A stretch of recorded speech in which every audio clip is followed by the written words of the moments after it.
Buat Anda yang pengen pakai sepatu basket buat jalan-jalan, nggak ada masalah pakai sepatu ini.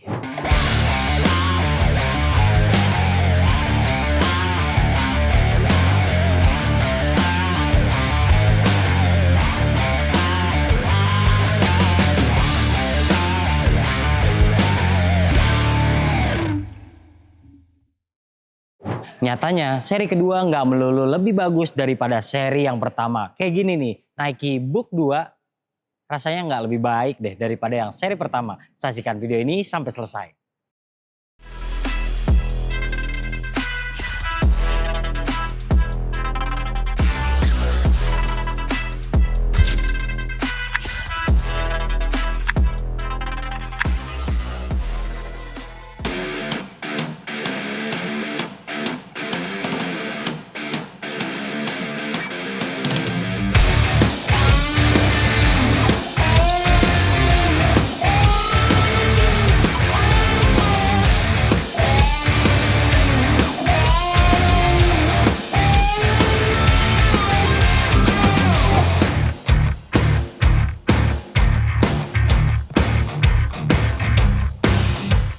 Oke, kayak biasa kita bahas dari desain dan detailnya dulu. Mulai dari box, ini boxnya mirip sebenarnya sama seri yang pertama. Dia ada tulisan di sini, tapi chapter 2 ya. Kalau yang sebelumnya tentu chapter 1. Dan kalau di yang bagian tengah ini, kalau yang seri pertama itu tampak lebih klasik. Sementara yang ini kayak ada petanya. Ini lokasinya Devin Booker di Arizona. Jadi lokasinya langsung ke sini nih. Di bagian dalam ini polos banget. Bahkan kalau Anda lihat di bagian sini doang nih, ini kayak budget modelnya Nike ya, nggak kayak signature shoes-nya. Apalagi dia warnanya orange gini, simple banget. Oke, langsung aja ke sepatunya. Sepatunya juga simple, logo Swoosh aja di bagian luar dan bagian dalam. Sementara di bagian bawah ini polos banget. Bahkan yang namanya signature shoes itu biasanya ada tanda tangannya sang pemain. Tapi kalau yang ini kok polos banget ya, nggak ada tanda tangannya Devin Booker sama sekali. Jadi ini lebih mirip budget model bahkan. Cuma ada tulisan di sini aja nih, chapter 2. Oke, secara keseluruhan detailnya saya kurang puas, nilainya 7,8 dari 10.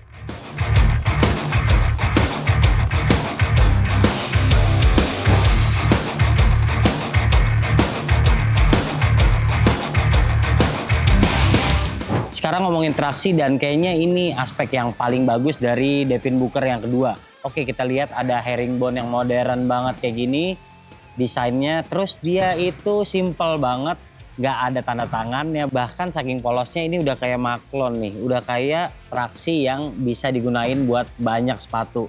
Polos banget abisan. Lagian dia juga flat banget. Jadi buat Anda yang suka lari-larian, ini bukanlah sepatu yang oke banget buat gerakan Anda yang lincah tersebut. Dia lebih mentingin telapak yang lebar dan dia punya grip yang bagus. Jadi di awal penggunaan mungkin masih ada licin-licinnya, tapi udah 2 kali penggunaan kayak saya ini udah terasa lebih mencengkram dengan baik. Oke, traksi ke depan, ke samping nggak ada masalah. Apalagi dia ditunjang dengan bagian sini yang lebar nih, jadi menapaknya lebih sempurna. Paling-paling sekarang Anda tinggal pilih, Anda lebih suka yang lompat-lompatan, napaknya lebih bagus. Apa Anda adalah pemain yang suka lari-larian, yang gesit? Ini bukan sepatu yang fleksibel yang bisa lari-larian kayak gitu. Tapi bicara kekuatan ini oke punya, kemudian dia juga outsole-nya udah XDR. Jadi kayaknya nggak ada masalah untuk penggunaan di lapangan outdoor. Secara keseluruhan nilainya 8,5 dari 10.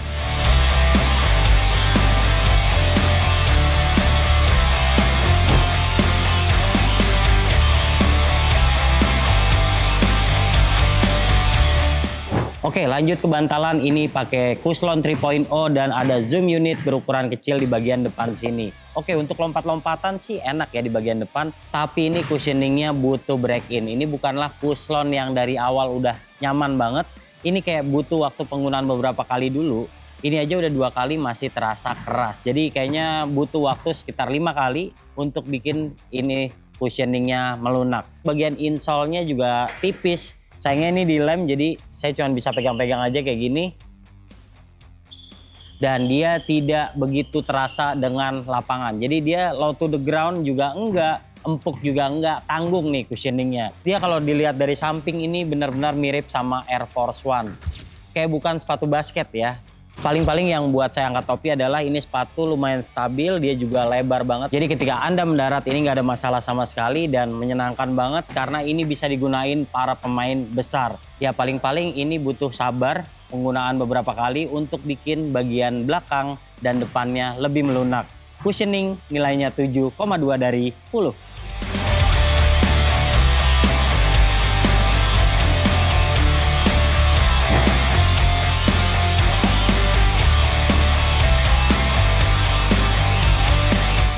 Sepatu ini butuh waktu penyesuaian yang lama, terus dia juga karakternya lama-lama bakalan melebar. Jadi saya saranin pilih aja true to size. Mungkin di awal sakit tapi ntar lama-lama dia bakalan melebar. Jadi pilih true to size.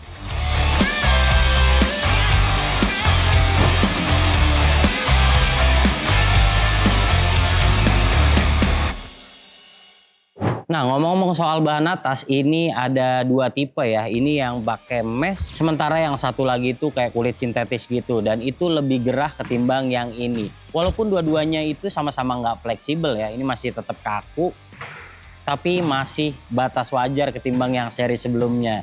Terus saat saya coba ini sepatu agak narrow gitu ya di bagian sini, di bagian tengah. Tapi bagian depannya masih terasa panjang. Jadi fitnya agak unik nih. Saya sih nggak cocok ya sama pakai sepatu ini. Jadi agak ada ruang sisa di depannya. Dan itu terasa nggak menyenangkan buat saya yang misalnya main rutin dan main pakai sepatu ini dalam waktu yang lama. Ini nggak menyenangkan sama sekali fitnya.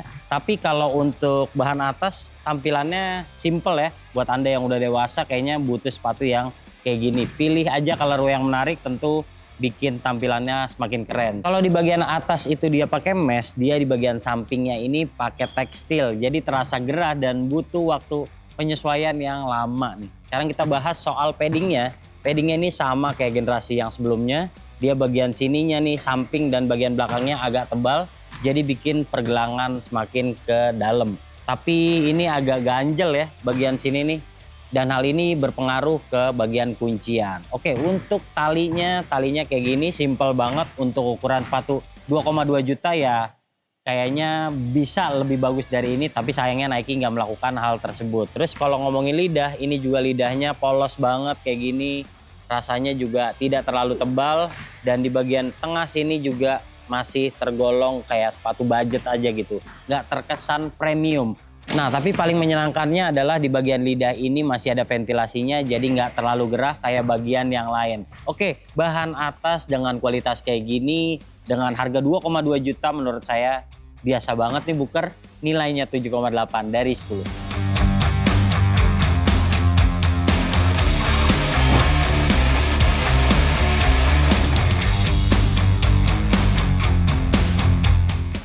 Yap, mungkin aja saya nggak sesuai nih sizingnya, jadi fitnya kerasa agak longgar, agak panjang, tapi bagian tengahnya itu sempit. Jadi nggak cocok banget nih pakai sepatu ini. Well, kalau di bagian belakang ini sebenarnya menyenangkan ya, dia ada paddingnya.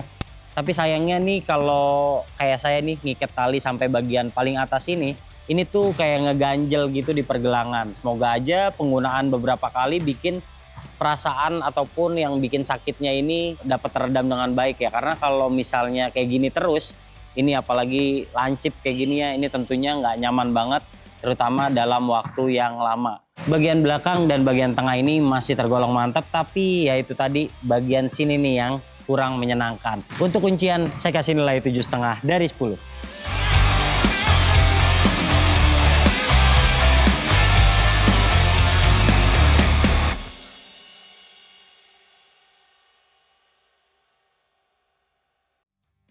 Beruntungnya Booker kedua ini menarik banget tampilannya, jadi buat Anda yang pengen pakai sepatu basket buat jalan-jalan nggak ada masalah pakai sepatu ini. Tapi kalau buat Anda yang sekarang lagi pakai Booker 1 terus berharap yang seri kedua ini lebih bagus dari seri yang pertama, kayaknya nggak kayak gitu deh. Mendingan pakai yang Booker 1 aja ketimbang nambahin kocek buat beli yang Booker 2 ini. Oke, saya sih lebih setuju yang 1 dengan colorway yang baru yang keren-keren ketimbang beli yang colorway-nya masih biasa aja dan rasanya kayak Booker 2 ini. Oke, meski begitu kami berikan nilai sepatu ini 8 dari 10 penilaian Head Shoes Indonesia. Jika Anda suka video ini jangan lupa klik like, subscribe, serta tulisan komen di kolom komentar. Share video ini ke teman-teman kalian dan sampai jumpa di video kami selanjutnya. Bye-bye.